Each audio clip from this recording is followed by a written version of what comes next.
गुरु प्यारी साध संगत जी, आप सभी को प्यार भरी राधा स्वामी जी।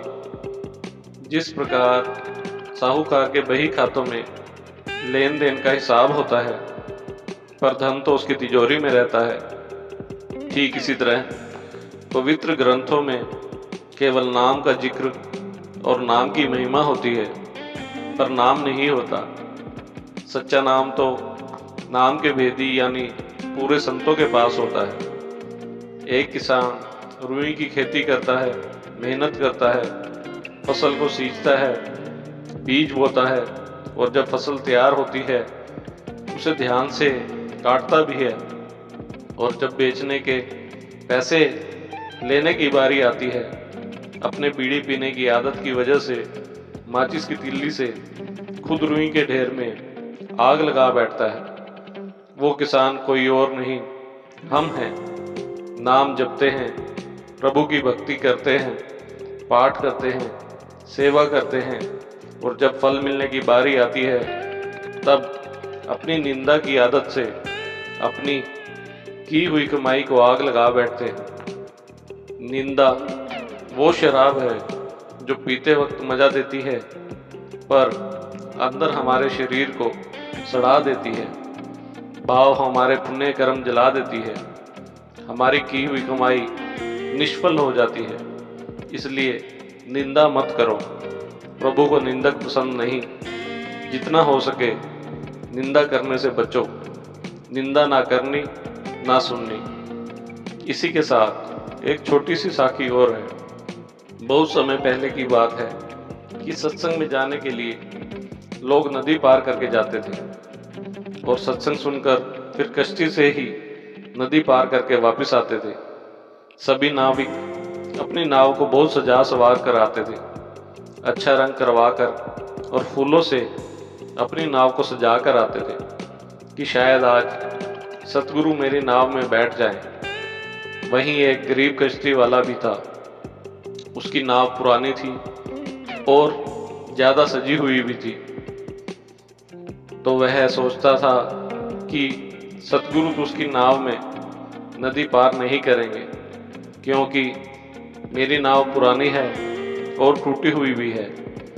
जब सत्संग के बाद संगत और सतगुरु आते हैं तो सब कश्ती वाले उनके स्वागत में खड़े हो जाते हैं। सारी संगत तो नाव में बैठ गई।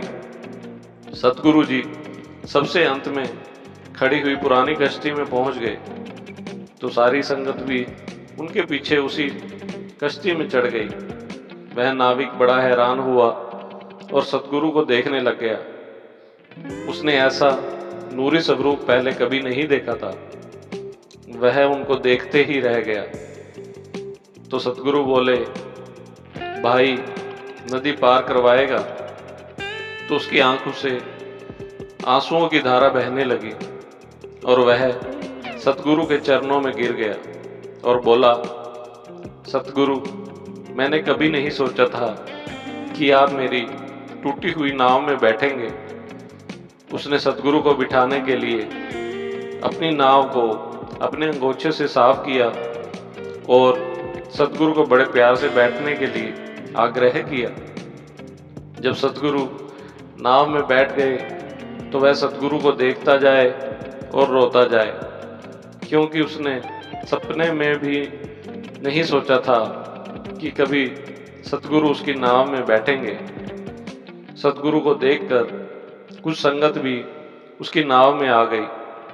वह नाव को नदी में कभी इधर तो कभी उधर घुमाई जाए और सतगुरु के नूरी स्वरूप को देखता जाए और रोता जाए। काफी समय तक वह नदी में किश्ती को कभी इधर तो कभी उधर घुमाता रहा और सतगुरु के दर्शन करता रहा। संगत में से किसी ने कहा, भाई नदी भी पार करवाएगा या यूं ही चक्कर लगाता रहेगा? उसने मन में कहा, बरसों के बाद आज मेरी आस पूरी हुई है। शायद यह नूरी स्वरूप के दर्शन फिर मिलें ना मिलें। जल्दी से उसने नदी पार करवाई। सबने उसको पैसे दिए। जब सतगुरु उसको पैसे देने लगे, भाई कितने पैसे हैं, तो वह बोला, सतगुरु मैंने आपको नदी पार करवाई है, आप मुझे भवसागर को पार करवाओ। साध संगत जी, इसी से यह पता चलता है कि सतगुरु हमारे मन में क्या चल रहा है सब जानते हैं। जैसे गरीब नाविक को दर्शन देकर उसकी मुराद पूरी की, ऐसे सतगुरु सबको दर्शन दें। पहले दरिया डेरे से लगकर बहता था, एक दो बार नदी में कुछ हादसे भी हो गए थे। उन दिनों संगत ब्यास नदी के दूसरे किनारे से लंगर के लिए ईंधन काट कर लाती थी। दरिया के किनारे लंबा मोटा घास होता है, जिसे काटकर पूरे साल के लिए रख लिया जाता है। संगत सुबह नावों में दरिया पार करके दूसरे किनारों पर जाती और घास काटकर नावों में भरकर शाम को लाती थी। हजूर खुद खड़े रहकर यह सेवा करवाते थे।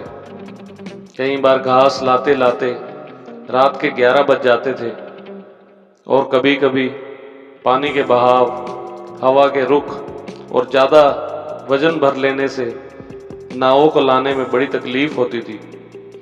हजूर खुद रात को देर तक बैठे रहते थे। एक बार इसी तरह बहुत देर हो गई। एक सेवादार ने आकर अर्ज की, हजूर दरिया में पानी का जोर था, नाव लाने में बहुत देर लग गई। दरिया की वजह से बहुत परेशानी होती है। इस पर हजूर ने फरमाया, चलो कोई बात नहीं, अगर बाबा जी की मौज हुई तो दरिया हट जाएगा और बरेती इस तरफ हो जाएगी। सतगुरु ने जब नदी को दूर जाने का इशारा किया तो इसके बाद दरिया का रुख धीरे धीरे बदल गया और दरिया डेरे से हटकर करीब 2 मील दूर चला गया। अब इस किनारे से पूरी बालन आने लग गई। सतगुरु क्या नहीं कर सकते। उन्होंने ब्यास नदी को इशारा किया और नदी धीरे धीरे दूर चली गई और डेरा बढ़ता गया। ऐसे सतगुरु का बार बार शुक्र। इसी के साथ आपसे इजाज़त चाहते हैं। मिलते हैं फिर एक नई साखी में। राधा स्वामी जी।